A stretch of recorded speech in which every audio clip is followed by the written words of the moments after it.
আমার বান্ধবী যখন বিরিয়ানি খাইতে চায়, তাকে খেতে না দিয়ে আমি বলি যে ক্যামেরা করো আগে, তারপর খায়ও। হ্যালো এভরিওয়ান, আসসালামু আলাইকুম। আশা করি সবাই ভালো আছেন, আমিও অনেক ভালো আছি।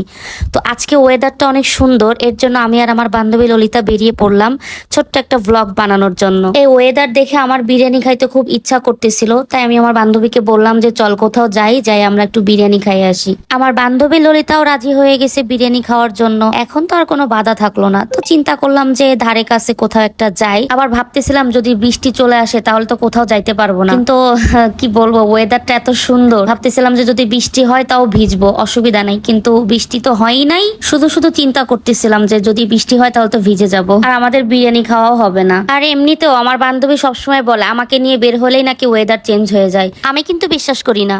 তো যাই হোক, এখন আমরা কোন রেস্টুরেন্টে যাচ্ছি খাওয়ার জন্য আর লোকেশন কোথায় সব আপনাদের সাথে শেয়ার করবো, আমাদের ব্লগ ভিডিওটা দেখতে থাকুন।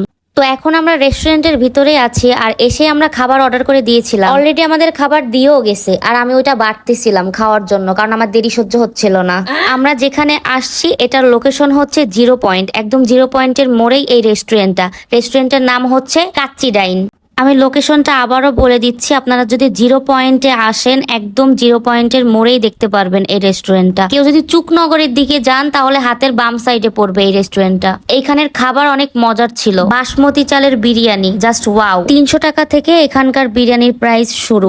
আমরা যেটা অর্ডার করছিলাম এটার প্রাইস ছিল 570 টাকা, কারণ আমরা এক্সট্রা খাসির মাংস আর গরুর মাংস অর্ডার করছিলাম, সাথে কাবাব আর বোরহানিও থাকবে। আমি আর আমার বান্ধবী যেহেতু গিয়েছিলাম একসাথে, কিন্তু ওকে আমি খেতে না দিয়ে আমি ওকে দিয়ে ক্যামেরা করাচ্ছিলাম, আর বলতেছিলাম যে দেখ আমি খাচ্ছি, তুই তাকায় তাকায় দেখ, কিন্তু আমার জন্য পেট না ফুলে। ও আমাকে বারবার বলতেছিল যে ওকে খেতে না দিয়ে যেহেতু ক্যামেরা ধরায় রাখছি আমার পেট ফুলবে। এই কথা শুনে আমি ওকে দেখায় দেখায় আরো বেশি করে খাচ্ছিলাম যে দেখ কেমন লাগে।